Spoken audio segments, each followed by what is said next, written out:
मला असं वाटते की अशोक खरात किंवा अशा बंधू-बुवाबाजांचे जे काही प्रकरण असतात ते अत्यंत संवेदनशील असतात आणि नुसती कायद्याची प्रक्रिया माहीत असून किंवा नुसते कायदे माहीत असून चालत नाही.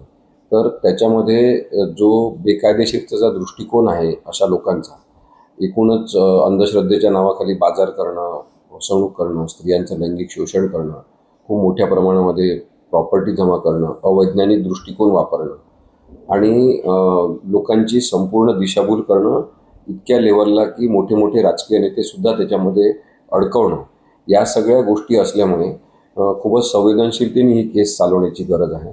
आणि त्यामुळे विशेष सरकारी वकील म्हणून कोणीतरी अनुभवी आणि संवेदनशील असलेल्या वकिलांनी याच्यात काम करावं असं मला वाटते.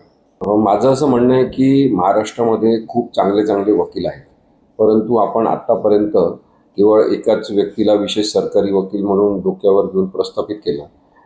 त्याचा दुष्परिणाम आता आपल्याला दिसतो आहे की महाराष्ट्रामध्ये जणू काही कोणी विशेष सरकारी वकील म्हणून काम करण्यासाठी पात्रच नाही का काय अशी परिस्थिती निर्माण झालेली आहे.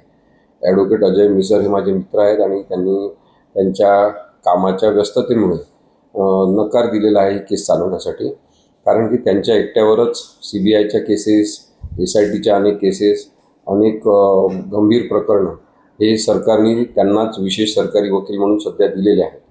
या पार्श्वभूमीवर जे नेहमीच विशेष सरकारी वकील म्हणून काम करतात त्यांनी सुद्धा कायदा आणि फायदा अशा दृष्टीने विचार केलेला असल्यामुळे त्यांची सुद्धा नेमणूक होऊ शकते.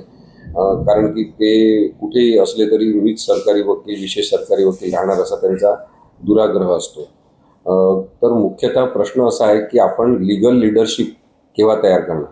लीगल लीडरशिप हे यासाठी मी म्हणतो आहे की जे अनेक चांगले वकील आहेत महाराष्ट्रामधले, त्यांना त्यांच्या जागी झालेल्या केसेस चालवता आल्या पाहिजे.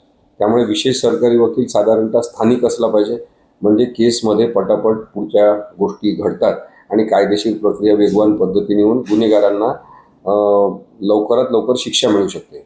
आता माझी अशा केसेस चालवण्यासाठी नेहमीच तयारी असते, परंतु राजकीय स्वरूपाच्या या नेमणुका असल्यामुळे आणि याच्यामध्ये राजकारण मुख्यमंत्री नेहमी आणत असल्यामुळे याच्यामध्ये माझी नेमणूक होण्याची शक्यता कमी आहे.